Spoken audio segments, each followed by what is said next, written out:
नमः शिवाय, हर हर महादेव, श्री शिवाय नमस्तुभ्यम। सावन के महीने में 2 लोटा जल महादेव जी को चढ़ाने के लिए जाओ, तब 3 चीजें अपने अंदर धारण करना। पहले नंबर का तो 2 लोटा जल जब घर से लेकर जाओ तो जरूरी नहीं कि दोनों हाथों में लेकर जाओ। एक लोटे के ऊपर दूसरा लोटा रखकर दूसरा हाथ से अगर कोई काम हो, पल्लू लेना हो या कोई कार्य हो तो कर सकते हो। नहीं तो तुम 2 लोटा हाथ में रख लो और पल्लू डाल देना सिर पे, जरा सिर पे पल्लू। अब वो तुम्हारा लोटा हाथ में, वो बेचारा वो भेरू पल्लू रख, ठीक है, थोड़ा और खींचो ये बाजू का, तो पल्लू वो भेरू ने और खींचा है, ठीक है, ये पल्लू मारा मुंडा में दे दो, अब ठीक है।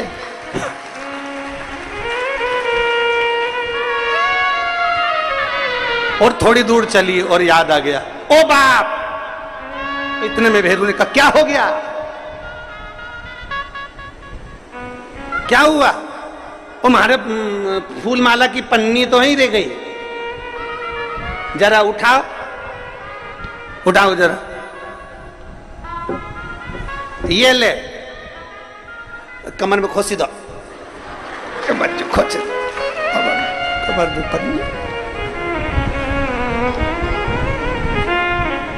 और कैलाश पर्वत पे जाके रहूंगी, भोले को अपना। अब पति भी के अच्छा शंकर हुआ और अच्छा जल हुआ, निवेदन है अगर 2 लोटा हाथ में ना तो एक के ऊपर एक लोटा रखकर भगवान की भक्ति धारण करते हुए 3 चीजों में एक चीज जल 2 लोटा, दूसरा श्री शिवाय नमस्तुभ्यम का जाप पूरे सावन के महीने में से कम 5 दिन ऐसे निकालना कि बेलपत्री के पेड़ की छांव में बैठकर हम श्री शिवाय नमस्तुभ्यम की कम से कम 1 माला जरूर कर ले, जरूर। और मान